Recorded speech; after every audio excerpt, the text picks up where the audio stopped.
സാമ്പത്തിക പ്രതിസന്ധിയിൽ ഒരു വശത്ത് കേരളം നട്ടം തിരിയുകയാണ്, മറുവശത്ത് നിയമനങ്ങൾ നടക്കുന്നില്ല എന്ന പരാതിയുമായി ഉദ്യോഗാർത്ഥികളും വിദ്യാർത്ഥികളുമൊക്കെ രംഗത്ത് വന്നുകൊണ്ടിരിക്കുന്ന സമയം.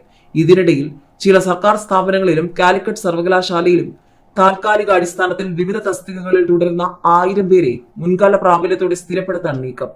ലൈബ്രറി കൗൺസിലിൽ 60ഓളം താൽക്കാലികക്കാരെ മുൻകാല പ്രാബല്യത്തോടെ സ്ഥിരപ്പെടുത്തിയ തീരുമാനം ഹൈക്കോടതി സിംഗിൾ ബെഞ്ച് ശരിവെച്ച ഉത്തരവിന്റെ മറപിടിച്ചാണിത്. ടൂറിസം വകുപ്പ്, സിഡിറ്റ്, കെൽട്രോൺ, സ്കോൾ കേരള, LBS, വനിതാ കമ്മീഷൻ, യുവജന ക്ഷേമ ബോർഡ്, ചുമട്ടുതൊഴിലാളി ക്ഷേമ ബോർഡ്, സാക്ഷരതാ മിഷൻ, കയർ research institute, remote sensing centre, തുടർ വിദ്യാഭ്യാസ കേന്ദ്രം തുടങ്ങിയ സ്ഥാപനങ്ങളിലുള്ളവരെയാണ് സ്ഥിരപ്പെടുത്തുന്നത്. കെൽട്രോണിൽ 240, സിഡിറ്റിൽ 140 എന്നിവിടങ്ങളിലാണ് കൂടുതൽ പേരുള്ളത്. കാലിക്കറ്റ് സർവകലാശാലയിൽ VCയുടെ ഡ്രൈവർ ഉൾപ്പെടെ 30 പേരെ സ്ഥിരപ്പെടുത്താനാണ് നീക്കം. മുൻകാല പ്രാബല്യത്തോടെ സ്ഥിരപ്പെടുത്തിയാൽ ശമ്പള കുടിശ്ശികയടക്കം ലക്ഷങ്ങൾ ഓരോരുത്തർക്കും നൽകേണ്ടി വരും. ലൈബ്രറി കൗൺസിലിൽ 2006 മുതൽ ജോലി ചെയ്തിരുന്ന ക്ലർക്ക്, ഡ്രൈവർ, അറ്റൻഡർ ഉൾപ്പെടെ 60ഓളം പേരെ സ്ഥിരപ്പെടുത്തിയ ഉത്തരവ് ഹൈക്കോടതി ഡിവിഷൻ ബെഞ്ച് 3 വർഷം മുൻപ് സ്റ്റേ ചെയ്തെങ്കിലും ഹർജിയിൽ പിന്നീട് വാദം കേട്ട സിംഗിൾ ബെഞ്ച് മാർച്ചിൽ സർക്കാർ തീരുമാനം അംഗീകരിച്ചിരുന്നു.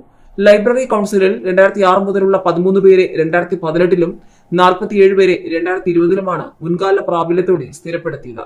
മരിച്ചയാളും പട്ടികയിലുണ്ടായിരുന്നു. പിന്നീട് അദ്ദേഹത്തിന്റെ ഭാര്യയ്ക്ക് ആശ്രിത നിയമനം നൽകി.